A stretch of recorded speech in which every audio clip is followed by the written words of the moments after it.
এটা হলো যে শিমুল অপেক্ষা শ্যামলের 490 টাকা বেশি আছে, সৈকত অপেক্ষা শিমুলের 502 টাকা কম আছে, সৈকতের কাছে 980 টাকা আছে।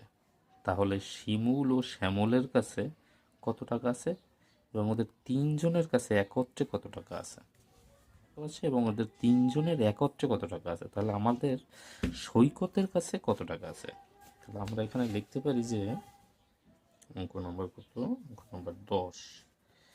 তাহলে সৈকতের কাছে আছে, সৈকতের কাছে আছে কত টাকা, 980 টাকা।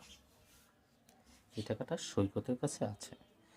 তাহলে কি বলছে, আমরা পিছন দিক থেকে যদি শুরু করি অঙ্কটা, সৈকতের আছে 900, তাহলে সৈকত অপেক্ষা শিমুলের, সৈকতের যেহেতু এই টাকা আছে, তাহলে শিমুলের 502 টাকা কম আছে।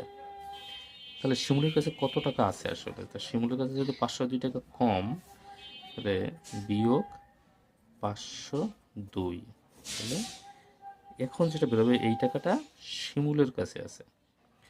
তাই শিমুলের কাছে আছে, শিমুলের কাছে 8, 7, 4।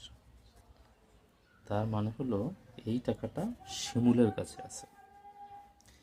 তাহলে এখন কি বলছে যে শিমুল অপেক্ষা শ্যামলের কাছে এত টাকা বেশি আছে। তার শিমুলের কাছে যেহেতু এত টাকা আছে, তাহলে শ্যামলের কাছে এত টাকা বেশি আছে, তাই না? তাহলে 490 যদি আমি যোগ দেই, এটা যোগ দেই, তাহলে এটা আছে কার কাছে, শ্যামলের কাছে আছে। এটা আছে শ্যামলের কাছে।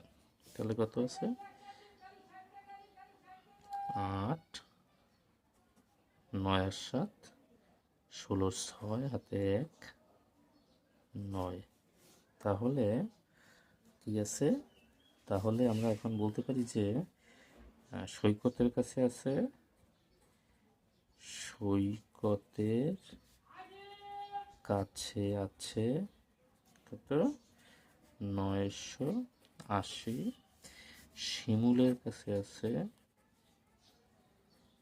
শিমুলের কাছে আছে কত, যেটাতে না 478, ও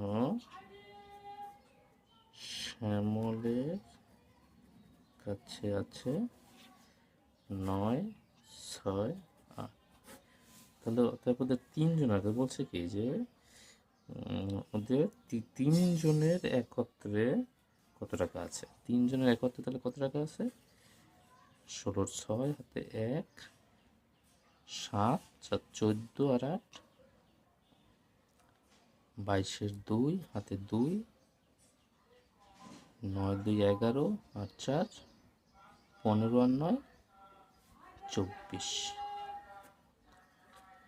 এত টাকা। তাহলে উত্তর শিমুল শ্যামল, এটা শিমুল শ্যামল এত, আর মোট